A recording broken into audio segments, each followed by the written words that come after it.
itu sembahan yang batil dan harus kita ingkari. Maka itu ada isbat wa nafyu. Nah, setelah itu poin dari 4 kaidah yang Syekh Tamimi telah terangkan di dalam matanya rahimahullahu ta'ala. Yang pertama adalah orang-orang kafir zaman dulu, zaman Nabi SAW, mereka semua mengakui tauhid rububiyah.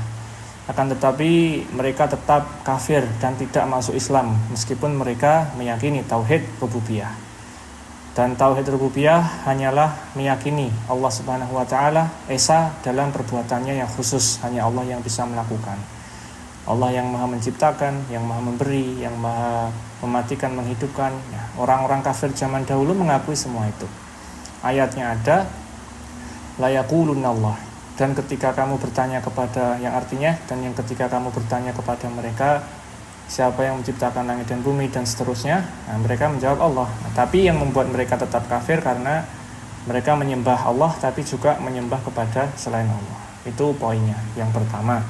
Maka dari itu Nabi diperintahkan Allah untuk mendakwahkan tauhid kepada mereka, dan yang mengingkari maka diperangi. Yang poin kedua,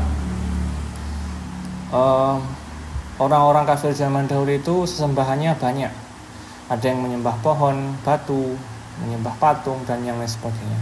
Tapi Nabi tidak membeda-bedakan, dan Nabi tetap memerangi mereka, mendakwai dan memerangi mereka jika mereka menolak tauhid. Karena agama hanya satu, tauhid, dan itulah yang diterima di sisi Allah. Yang poin ketiga, alasan orang-orang kafir menyembah sembahan selain Allah itu untuk mendapatkan wasilah, sebagai perantara untuk mendekatkan mereka kepada Allah, agar mereka bisa mendapatkan syafaat dan yang lain sebagainya. Dan hal ini salah, karena kalau mau minta syafaat atau apa-apa langsung kepada Allah, bertauhid kepada Allah Subhanahu wa taala.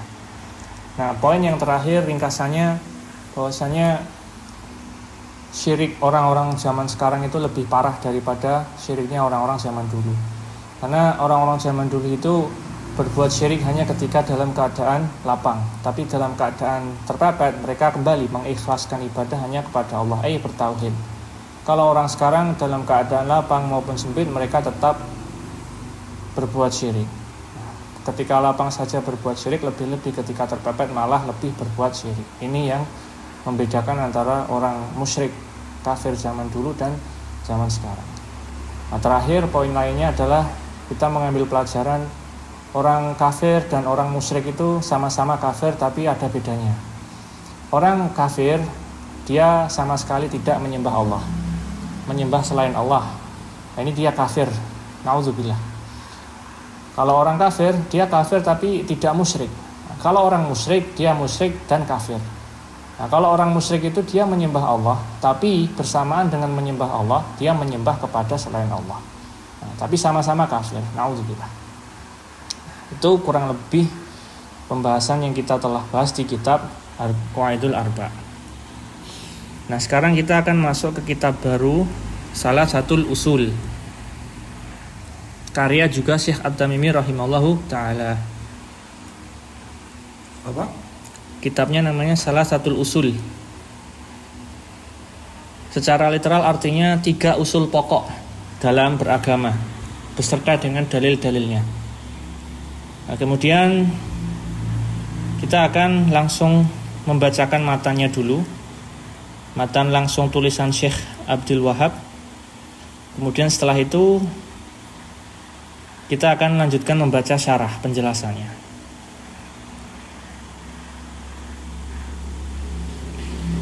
Kemudian maka langsung saja kita mulai. Qala Syekh At-Tamimi rahimallahu taala. Syekh At-Tamimi berkata rahimahullah, bismillahirrahmanirrahim. Dengan menyebut nama Allah yang Maha Pengasih, Maha Penyayang. I'lam rahimakallah annahu yajibu alaina ta'allum arba'a masailin. Al-ula ilmu wa huwa ma'rifatullah wa ma'rifatun nabi wa ma'rifatu dinil Islam bil adillah. Nah, jadi Syekh membuka dengan pembukaan bismillah. Kemudian i'lam, ketahuilah yang semoga engkau dirahmati Allah, wajib bagi kita muslim mempelajari 4 masalah.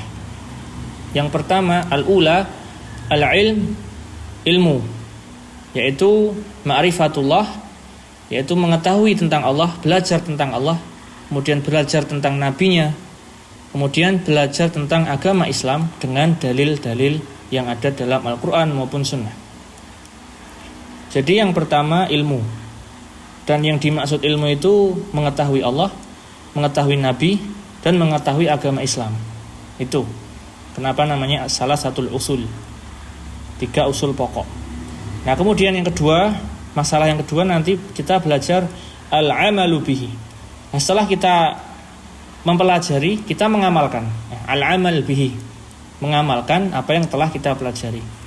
Yang ketiga, masalah yang ketiga ad-da'wah ilaih, mendakwahkan apa yang telah kita pelajari dan telah kita amalkan. Nah, itu mendakwahkan kepada orang lain seperti yang saya lakukan di sini, alhamdulillah, kepada ayah Anda. Yang keempat adalah as-sabru 'alal adzafi. Yang keempat terakhir adalah sabar dalam melakukan ketiga hal di atas. Ya karena memang belajar, beramal dan berdakwah itu semua harus diiringi dengan sabar. Karena kalau tidak diiringi dengan sabar ya pasti akan banyak cobaan-cobaan di situ yang membuat kita mungkin putus asa, putus semangat dan yang lain sebagainya. Dan kalau kita bicara keutamaan menuntut ilmu maka sangat banyak. Nabi salah satunya bersabda, menuntut ilmu itu wajib, ilmu agama bagi kaum muslimin. Dan orang-orang yang menuntut ilmu agama itu dibedakan oleh Allah Subhanahu wa taala. Ada banyak sekali dalil-dalil dan keutamaannya. Intinya menuntut ilmu merupakan hal yang paling dicintai Allah, karena dengan ilmu tersebut seorang bisa lebih bertakwa kepada Allah Subhanahu wa taala. Wad dalil qauluhu ta'ala wal 'asr. Nah, dalilnya Allah Subhanahu wa taala berfirman dalam surat Asr. Demi masa, innal insana lafi khusrin. Sesungguhnya manusia itu sungguh dalam kerugian. Semua manusia ya. Al-insan di sini ada alif lam, nah itu namanya al-ma'rifah yang mencakup am, semua manusia. Jadi Allah di sini menyinggung semua manusia. Lafi khusrin. Nah, sesungguhnya mereka semua manusia dalam kerugian, illa kecuali alladzina amanu.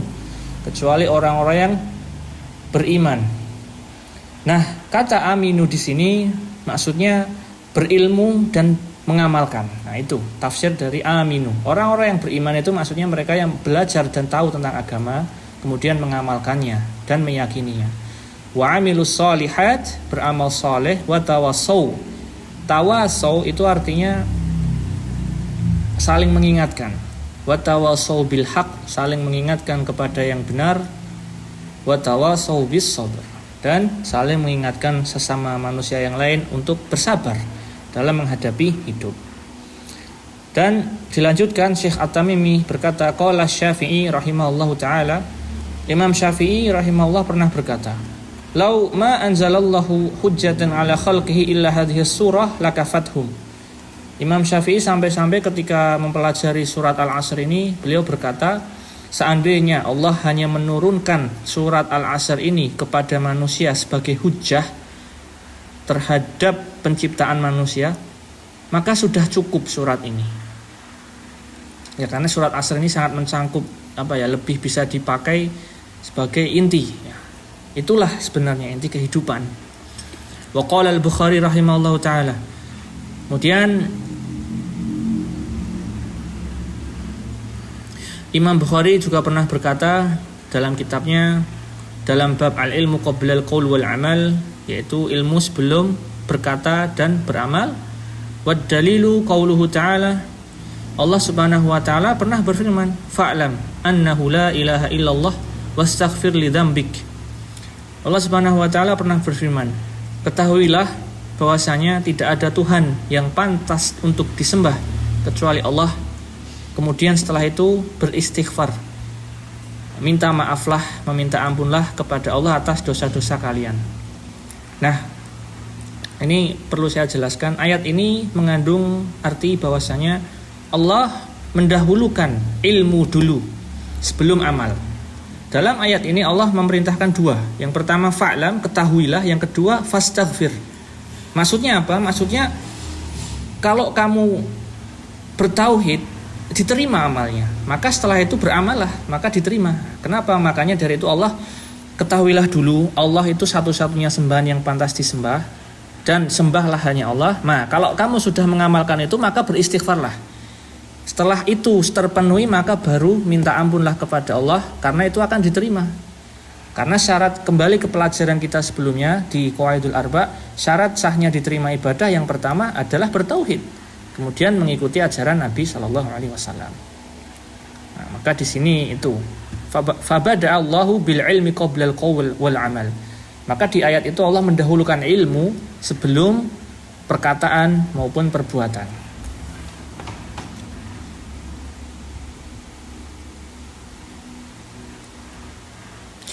Kemudian saya melanjutkan yang wajib bagi kita pelajari dari 3 masalah yang ada di kitab ini. Yang pertama adalah annallaha khalaqna wa razaqna wa lam yatrukna hamalan bal arsala ilaina rasulan faman ata'ahu dakhalal jannah wa man asahu dakhalan nar. Wad dalil qauluhu ta'ala inna arsalna ilaikum rasulan syahidan 'alaikum kama arsalna ila fir'auna rasulan fa 'asa fir'aunur rasula fa akhadnaha akhadan wabilan. Allah Subhanahu wa taala itu menciptakan kita, memberikan kita rezeki, dan tidak kemudian setelah itu meninggalkan kita. Jadi penciptaan kita itu tidak sia-sia. Akan tetapi setelah itu Allah mengutus kepada kita manusia seorang rasul. Nah, maka barang siapa yang mentaati rasul-rasulnya masuk surga. Dan barang siapa yang tidak mentaati rasul-rasul Allah, utusan-utusan Allah, masuk neraka. Dalilnya apa? Allah berfirman, yang artinya sesungguhnya kami telah mengutus kepada kalian rasul sebagai saksi bagi kalian, sebagaimana kami telah mengutus kepada Fir'aun Musa sebagai utusan Allah kepada dirinya. Akan tetapi Fir'aun bermaksiat, maksudnya aso di sini bukan bermaksiat, tapi akan tetapi Fir'aun membangkang dan tidak taat kepada Musa, maka kami menghukum, mengazab Fir'aun dengan azab sebenar-benarnya. Na'udzubillah. Itu yang pertama. Kemudian masaniyah, yang kedua dari usul salasa ini, masalah yang kedua adalah annallaha la yadha an yusyrik ma'ahu fi ibadatihi ahadan la malikan muqarrab wala nabiyyan mursil. Wad dalil qauluhu ta'ala wa annal masajida lillahi fala tad'u ma'allahi ahada. Suratul Jin ayatu 18. Jadi masalah yang kedua, usul yang kedua adalah Allah itu tidak ridho ketika dipersekutukan dalam ibadah. Dalam semua ibadah Allah tidak akan ridho ketika dia dipersekutukan. Ya, tidak pula ketika yang dipersekutukan Allah itu raja atau seorang yang dekat dengan Allah, tidak juga nabi. Jadi siapapun itu tidak boleh dipersekutukan ketika menyembah Allah. Ya, mungkin kata-katanya agak bingung, tapi maksudnya jangan mempersekutukan Allah dengan siapapun, bahkan dengan nabi pun nggak boleh. Ya, jadi menyembah itu hanya kepada Allah. Allah telah berfirman yang artinya sesungguhnya masjid-masjid itu milik Allah. Nah, maka kalau kamu beribadah, jangan kamu menyembah Allah bersama sesuatu lainnya. Maksudnya hanya menyembah Allah. Nah, itu yang kedua. Allah tidak ridho. Yang terakhir, yang ketiga, anna man ata'ar rasul wa wahhadallah la yajuzu lahu muwalatan min hadin lahu wa rasulahu ma hadda ma. Ini ada salah tulis di sini ya. Subhanallah. Muwalatan man hadallah wa rasulahu walau kana aqrab qaribun wa dalilu qaulu ta'ala. Nah, yang ketiga terakhir, usul pokok dalam beragama adalah, nah, barang siapa yang taat kepada Rasul dan telah mentauhidkan Allah, maka tidak boleh baginya atau haram baginya mualatan, mencintai seseorang yang mereka memerangi Allah dan Rasulnya. Meskipun seorang yang mencintai itu orang dekat, maksudnya orang tua ataupun keluarga dekat. Nah, ini dalilnya disebutkan oleh Syekh At-Tamimi. Allah Subhanahu wa taala berfirman, la tajidu qauman yu'minuna billahi wal yawmil akhir yuwadduna man haddallaha wa rasulahu walau kanu aba'ahum aw abna'ahum aw ikhwanahum aw ashiratahum ulaika kadzaba fi qulubihimul iman wa ayyadahum bi ruhim minhu wa yudkhilhum jannatin tajri min tahtihal anhar khalidina fiha radhiyallahu anhum wa radu an ulaika hizbullah ala inna hizballah humul muflihun. Allah yang berfirman yang artinya, kamu tidak akan menemukan suatu kaum yang beriman kepada Allah dan hari akhir, mereka mencintai orang-orang yang memerangi Allah dan Rasulnya, meskipun orang-orang itu adalah ayah-ayah mereka, anak-anak mereka, saudara-saudara mereka, anak-anak mereka. Sesungguhnya mereka itu yang tadi beriman sudah ditetapkan di hati mereka iman dan telah dikuatkan ruhnya. Maka Allah akan kemudian nanti memasukkan mereka kepada surga yang mengalir di bawahnya sungai-sungai. Mereka kekal selama-lamanya di dalam surga itu. Allah meridhai mereka dan mereka ridha kepada Allah. Sesungguhnya mereka itu hizbullah, orang-orang yang dekat dengan Allah. Sesungguhnya orang-orang yang dekat dengan Allah itulah orang-orang yang beruntung. Hizbullah itu dekat. Ya, secara literal tentara Allah, tapi maksudnya dalam konteks ini ya maksudnya orang-orang yang beriman tadi. Orang-orang yang beriman itu maksudnya orang-orang yang dekat sama Allah, yang dicintai Allah gitu. Baik. Nah, kemudian kita lanjutkan. Jadi intinya dalam beribadah itu ya tadi sudah disebutkan Allah dalam surat Al-Asr. Jadi manusia itu nanti di hari akhir, baik yang di dunia itu kaya atau kuat, apapun itu semua rugi, tetap rugi. Ini juga penting bagi kita untuk selalu ingat bahwasanya kalau di dunia itu ya nggak usah muluk-muluk, karena ini cuma dunia dan Allah berfirman banyak tentang dunia. Di surat ketika khatib Jumat membaca itu Al-A'la, kan Allah berfirman wal akhiratu khairul laka minal ula, dan sesungguhnya yaumul akhir, hari yang terakhir, maksudnya nanti hari kiamat di surga itu lebih baik daripada hari yang awal, maksudnya dunia ini. Akan tetapi kita malah sibuk dengan dunia. Ya boleh dunia itu, hanya saja jangan sampai membuat kita ketika dunianya sedih sekali. Ya, ada orang itu kehilangan sandal swallow sampai nangis 3 hari. Sandal swallow hilang. Waduh, ini sandalku hilang. Makanya ditaruh di tangan saja. Nah, manusia itu illal ladzina amanu, ya kecuali orang-orang yang beriman. Nah, tapi beriman di sini enggak sembarang beriman, ya yang benar-benar bertauhid maksudnya. Nah, kemudian setelah mengilmui, mengamalkan, berdakwah dan bersabar, itu intinya. Nah, kemudian usul salasah tadi intinya yang pertama, Allah itu tidak ridho kalau dipersekutukan. Tadi sudah ditulis.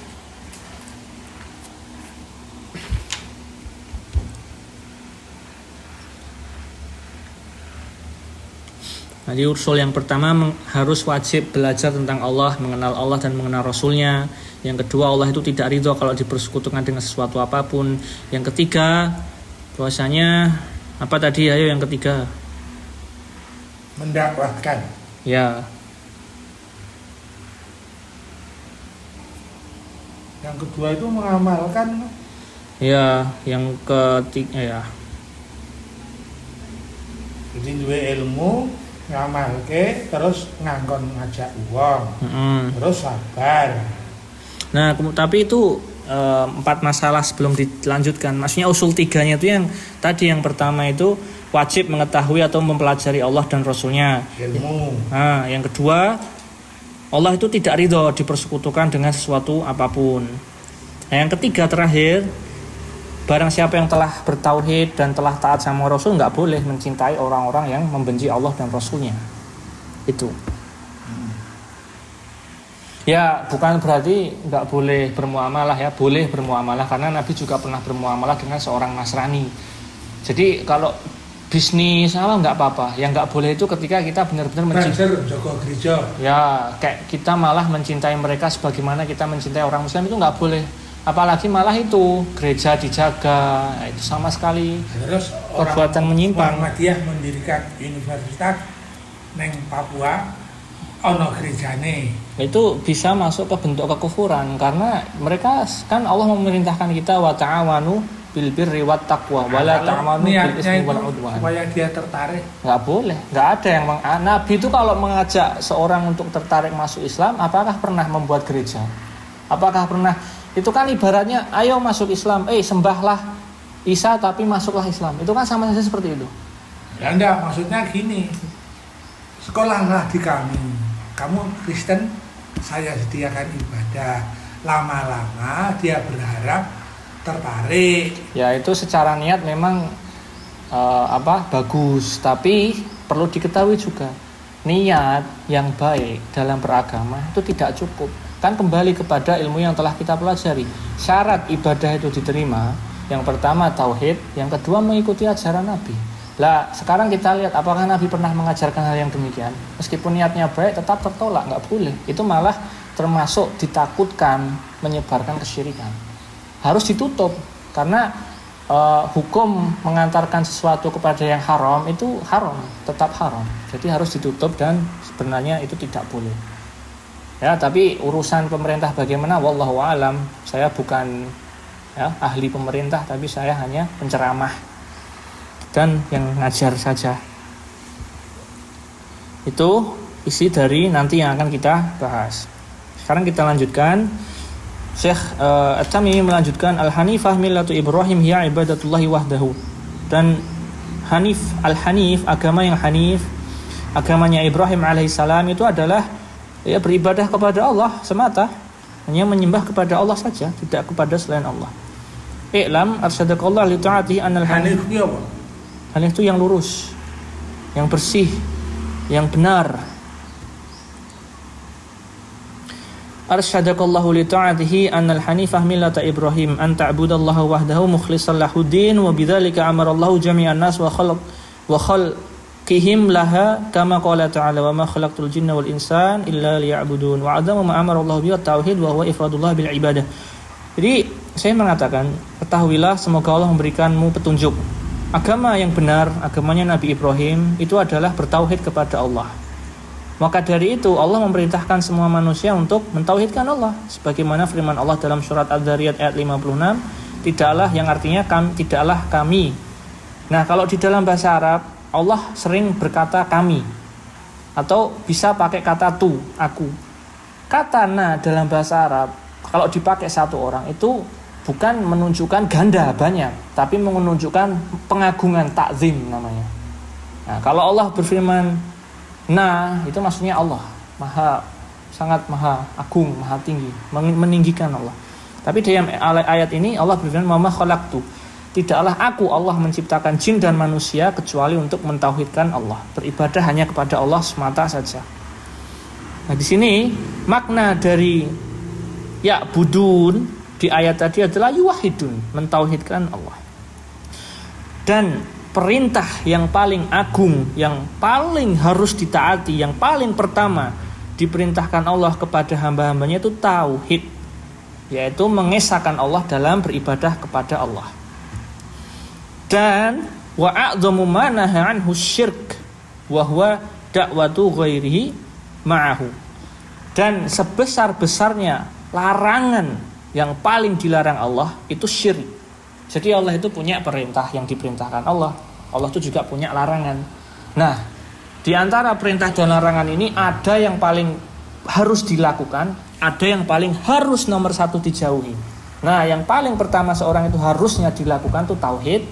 Sebaliknya yang paling dilarang sebelum riba, sebelum khamr, sebelum zina itu syirik. Yang paling besar dilarang Allah itu yang pertama adalah syirik, yaitu menyembah kepada Allah tapi juga menyembah kepada selain Allah. Allah Subhanahu wa taala berfirman, wa'budullaha wa la tusyriku bihi syai'a. Sembahlah Allah, ini perintah, wala, ini kalimat larangan. Dan janganlah kamu berbuat syirik bersama dengan Allah dengan suatu apapun selama-lamanya, apa saja. Kata syai'ah di situ maksudnya umum semuanya. Bahkan dengan Nabi pun enggak boleh. Maka Syekh At-Tamimi melanjutkan juga, fa idza qila laka, kalaupun ada orang yang tanya kepadamu begini, ma'al usulu salasa allati yajibu 'alal insan ma'rifatuha. Ketika ada orang tanya kepadamu, apa sih usul yang tiga pokok yang wajib bagi manusia itu mengetahuinya? Maka fakul, maka katakanlah yang pertama, ma'rifatul abdu rabbahu wa dinahu wa nabiyahu Muhammadan sallallahu alaihi wasallam. Syekh berkata, tadi yang pertama mengetahui Allah Rabbnya, mengetahui nabinya utusan Allah yaitu Nabi Muhammad sallallahu alaihi wasallam, dan mengetahui agamanya. Nah, maka belajar Allah, belajar tentang nabinya, belajar tentang agama Islam. Sehingga ketika kamu ditanya man rabbuk, siapa Tuhanmu, fakul rabbiyallahu alladzi rabbani wa rabbi jami'il alimin atau alamin bini'amihi wa huwa ma'budi laisa li ma'budun siwahu. Kalau kamu ditanya siapa Tuhanmu, maka jawablah Rabbi Allah alladzi rabbani wa rabbi jami'il alamin wa bini'amihi wa huwa ma'budu li wa laisa li ma'budun siwahu. Maksudnya apa? Tuhanku itu Allah. Dia Allah yang menciptakanku dan dia Allah Rabb alam semesta. Dengan nikmat dari Allah, yaitu dia yang satu-satunya pantas disembah, tidak ada Tuhan yang pantas disembah selain Allah. Kalau seorang yang telah meyakini di hatinya seperti ini, tahu tauhid, insya Allah nanti ketika datang malaikat di kubur yang menanyakan tentang man rabbuk, fitnah kubur, insya Allah dia bisa menjawabnya dengan tegas, teguh, dibantu pertolongan Allah. Karena di dunia dia belajar, tahu, dan mengamalkan. Dan sehari-hari yang selalu diingat itu. Tapi kalau orang yang sama sekali nggak pernah kenal agama, Islamnya cuma Islam KTP, maaf, bagaimana dia nanti bisa menghadapi siksa kubur? Siapa Tuhanmu? Yesus. Ya kalau orang yang tidak beriman nanti ada hadisnya, dia akan menjawab la adri, terus digebuk sama malaikat yang ceritanya itu didengar seluruh makhluk kecuali manusia. Maka kita harus selalu mengingat ini yang paling penting. Ini yang akan menyelamatkan kita di hari kita masuk kubur nanti.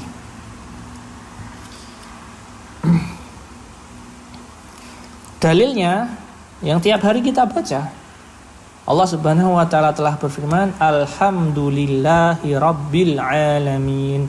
Segala puji syukur bagi Allah, dialah Tuhan seluruh alam semesta. Seluruh alam semesta. Seluruh alam semesta. Wa kullu ma siwallah alim an wa ana wahidun min dalikal alim. Fa idza qila wa kullu ma siwallah alam wa anna wahidun min dalikal alam. Jadi segala sesuatu ini penting ini. Jadi segala sesuatu kecuali Allah itu makhluk. Dan kita termasuk dari selain Allah, maka kita adalah makhluk, yaitu ciptaannya. Ini penting. Kadang orang masih belum paham ini. Ini yang harus kita ingat-ingat selalu. Gampang. Pokoknya semua selain Allah itu makhluk, ciptaannya. Nah, satu-satunya yang pantas disembah yang menciptakan Allah. Gitu. Kalau kita kembali ke Allah, itu kembali itu menyatu apa kembali piye? Ayo kembali maksudnya kita menghadap Allah, jadi hambanya di sana, kemudian nanti di sana kalau amal kita baik masuk surga, kalau masuk neraka, kalau amalnya jelek masuk neraka. Itu maksudnya kembali kepada Allah. Maksudnya mati kembali kepada yang menciptakan, bukan? Iya, bukan. Mati, tapi yang soleh kan mendekat. Nah, itu menjadi satu dengan Allah. Itu dari mana pengertian seperti itu? Itu bahaya itu. Dari Cak Nun. Kan saya tahu itu tidak benar. Iya. Ada tidak benar itu. Syekh Siti Jenar. Enggak benar. Kan manunggalin. Nah, itu ajaran menyimpang. Itu ajaran Jawa yang menyimpang. Orang maksudku ngene lho. Nek sing diomongke kuwi ngono kuwi, enggak ada orang kok kembali menyatu dengan ya kan Allah. Bertentangan dengan firman Allah. Itu kehalifaannya. Ya itu karena beliau tidak tahu. Tapi yang kembali itu yang dia mungkin dia berpikir aku terus mati, aku neng swarga, aku apa sing dikarepke wujud. Iya, itu maksudnya kembali. yang nggak mungkin menyatu dengan Allah aja satu kok malah bergabung dengan hambanya, kan naudzubillah, itu kan bertentangan dengan firman Allah. Iya, makanya dimaknai itu hanya Kalau dia ingin wujud. Kalau Ya, dia tapi ingin, bukan menyatu itu salah, nggak boleh dibilang menyatu seperti itu salah dan salah kaprah, ini menyebabkan fitnah dan tidak bagus. terus dihukum mati. Ya nggak boleh seperti itu. Nauzubillah. Ya wallahu alam, itu karena ketidaktahuannya atau bagaimana, urusannya kembali kepada Allah. Kalau dia mengatakan hal seperti itu ya dia nggak tahu atau memang karena jahil, ya semoga Allah mengampuninya. Kalau memang dia sengaja, bahkan dia tahu tapi dia sengaja kayak gitu, ya urusannya kepada Allah. Wallahu alam. Dan ketika saya mengajarkan lagi, jadi ulama itu kalau mengajarkan kepada muridnya agar muridnya lebih mudah memahami, mereka menggambarkan dengan pertanyaan. Ya, dibuatkan ilustrasi pertanyaan. Wa fa idza qila laka, dan ketika kamu ditanya bima arafta rabbak, dengan apa kamu bisa tahu tentang Tuhanmu? Nah, maka fakul, jawablah begini, bi ayatihi wa makhluqatihi. Dan jawabannya simpel, dengan ayat-ayatnya dan dengan ciptaannya, selesai. Itu dengan itu kita tahu ada Allah. Wa min ayatihi al-lail wan nahar wasyamsu wal qamar wa min makhluqatihi as-samawati was-sab'i wal arduna sab'u wa man fihinna wa man bainahuma. Nah, dan merupakan tanda kebesaran Allah itu adanya siang dan malam. Dan tanda-tanda ciptaan Allah itu adanya langit dan bumi, langit yang 7, bumi juga yang 7, dan apa yang diantara keduanya. Dalilnya Allah berfirman, wa min ayat, a'udzubillahi minasyaitonir rajim. Tapi kalau baca kayak gini nggak perlu baca ta'awud ya, karena ini sifatnya membaca kitab, jadi nggak masalah. Wa min ayatihi al-lail wan nahar wasyamsu wal qamar la tasjudu lisyamsi wala lil qamar wasjudu lillahi alladzi khalaqahunna in kuntum iyyahu ta'budun. Allah berfirman yang artinya wa min ayatihi al-lail wan nahar wasyamsu wal qamar, dan merupakan tanda-tanda kebesaran Allah itu adanya siang dan malam, adanya matahari dan bulan. Maka janganlah kalian bersujud, maksudnya menyembah, janganlah kalian menyembah matahari dan qamar dan bulan, tapi sembahlah saja Allah yang menciptakan dua itu, menciptakan siang dan malam, menciptakan matahari dan bulan. Kalau kalian benar-benar hanya kepada Allah menyembah, maksudnya kalau kamu benar-benar bertauhid, sembahlah Allah, jangan sembah matahari dan bulan, seperti itu. Surah Al-Fussilat ayat 37. Dan Allah juga berfirman di ayat lainnya, inna rabbakumullahu alladzi khalaqas samawati wal arda fi sittati ayyamin tsumma stawa 'alal 'arsy yughshil laila wan nahar yatlubuhu hasisan wasyamsa wal qamar wan nujum wa musakhkharatin bi amrihi ala lahul khalq wal amru tabak Allahu rabbul alamin. Intinya sama, mengabarkan hanya Allah satu-satunya pencipta. Surat A'raf ayat 54. Wa ar-rabb, kalau bahasa Arab, rabb itu artinya sesuatu yang disembah. Ar-rabb itu al-ma'bud. Nah, dalilnya Allah Subhanahu wa taala berfirman, ya ayyuhan nasu u'budu rabbakumul ladzi khalaqakum wal ladzina min qablikum la'allakum tattaqun alladzi ja'ala lakumul arda firasyan was samaa'a binaa'a wa anzala minas samaa'i ma'an fa akhraja bihi minas samarati rizqan lakum fala taj'alu lillahi andada wa antum ta'lamun. Al-Baqarah 21. Allah berfirman, wahai manusia, ini Allah bilang sighahnya yang sighah al-ma'mur yang diperintahkan di sini manusia semuanya ya. Enggak cuman orang-orang beriman. Jadi kalau dalam Al-Qur'an itu Allah kadang ya ayyuhal mu'minun, ya ayyuhalladzina amanu, ya ayyuhan nasu u'budu. Ada banyak. Kadang yang disinggung di situ orang mukmin saja. Nah, kalau yang di sini yang disinggung semua manusia. Dan ini merupakan ayat pertama yang berisi tentang tauhid. Perintah itu ayat pertamanya ini. Allah memerintahkan pertama manusia dengan ini, tauhid. Wahai manusia, kalau kita manusia ya kita harus memperhatikan, dipanggil Allah, harus memperhatikan. U'budu rabbakumul ladzi khalaqakum. Sembahlah Tuhanmu Allah. Sembahlah saja Tuhanmu Allah yang menciptakan kalian dan yang menciptakan manusia-manusia atau makhluk-makhluk sebelum kalian agar kalian bertakwa. Yang menjadikan bagi kalian itu hamparan bumi ini dan langit untuk kalian hidup, dan menurunkan dari langit itu hujan, air, fa akhraja bihi minas samarat, dan mengeluarkan dari bumi itu tumbuhan-tumbuhan sebagai rizki bagi kalian. Maka janganlah kamu menjadikan dari sisi Allah itu sembahan-sembahan lainnya. Sedangkan kalian tahu kalau Allah itu satu. Gitu.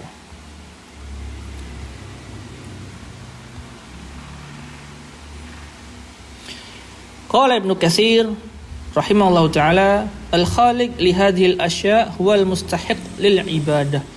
Nah, kalau secara logika saja Ibnu Katsir pernah berkata, kalau kita tahu yang menciptakan semua itu, ya pasti sudah nalare kan ngomong, ya pasti yang pantas disembah yang menciptakan semua itu.